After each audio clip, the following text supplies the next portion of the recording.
Hi and welcome back. So we're still on with the Apache, and this time the plan is going to get everything installed on the outside. So the jet engines, I've built one of them already, that fit on, all the canopy in place. These get replaced on this version I'm building, the Japanese. I'll probably get the rotors built separately. I will be painting part of this before it's attached, this front little bit, and inside these grills, and then masking them off. And it's mainly so I'm not coming back in after I've done all the pattern over and possibly splattering or getting any overspray. So I'll start getting some pieces together, painted, a couple stuck on, and we'll have a look in a little bit.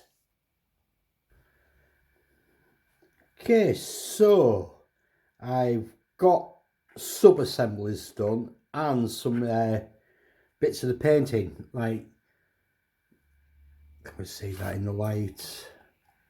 That's it. So I've painted these parts for the engines and the back, and I'm going to mask them over because it'll be better than sticking them on, and then I've got the risk of overspray if it's on the model. We've got these parts to go in that go over here. I've been dry fitting, and these don't fit properly with where they're meant to go. There's a little divot there that's meant to fit these parts, so they don't fit. So I'm going to cut them off before I glue these in. I'm going to get all these wings glued in.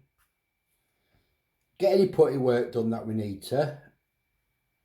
I've also prepared the rest of the parts for the front where the cameras go, but they're not going on till a lot later. I've also taken the other one back out so I can paint over there without worrying about it. So I'm going to get this all together and we shall have another look at where we're up to. Right, so I've got all them bits on. Turns out I didn't need the other side on it. It's for different versions, so it's just one side. Engines are all masked up, protected there. Had to do a load of putty around it, really badly fitting. If we can, yeah, can we see that gap there? That piece joins down there. And it's just, it was on the actual kit, on the this part. It was just too short. So I'm going to see if I can find a little bit of brass tubing or something to fit in there, just to put it how it should be. But I can't do a lot more here till I get some primer on to see if all this putty work is neat and has filled all the gaps that we're on. But before I can prime it, I need to get the canopies masked up and in place to protect the cockpit. So the next step is putting the canopy on. So I think next time we look, it'll be just before we prime it. Right, I thought we'd just have a quick look at the masking process. You can buy mask templates for this kit, but I could only find one that had, like, they're only about £5 or £6, but I could only find one from, coming from, I think it was Poland, and there was another £6 on top of it for postage because of bloody Brexit. You know, the one that has no consequences, only benefits. And I'm not willing to pay the same again for postage.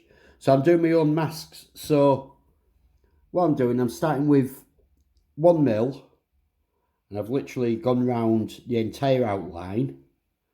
I'll then follow it up with 2mm coming in, and then just finish it off with the 6mm to fill in any gaps. I am gonna, when I fit this in, this will be secured properly. These will just be as lightly tacked in as I can, because I want the final model to have these doors open. But because we're doing the camouflage pattern, I want to have them in place so the pattern follows on properly that I paint in, and then we'll take it off after and put these in properly. But I just thought I'd show you the process I'm going through with masking. It's time consuming, but it's worth doing. Right, so I'm ready for priming. I was going to put these windows in, but they're not designed for it to be a closed canopy. So there was gaps whichever way I tried moving it. So instead I've just stuffed it full of sponge to protect all the inside. So this is as far as I want to go before priming. As you can see, I've been putting bits on all over, little pieces from the kit, just adding detail. So I'm going to get a coat of primer on, and then we'll have another look before we wrap up this video. Okay, so we've got our primer over, which helps unify everything and easier to see. Couple of little bits I just need to smooth out around here just a tiny bit more, and there's a little bit around here that I just want to neaten up a little bit more. But on the whole, all the seams are covered, which is good. Yeah, it's looking really good now. So I think we will wrap up this video here. Next time we'll be starting to get the main colour down onto the helicopter. So until then, thank you for watching this time. Keep trekking and keep modelling. Thank you. Bye bye.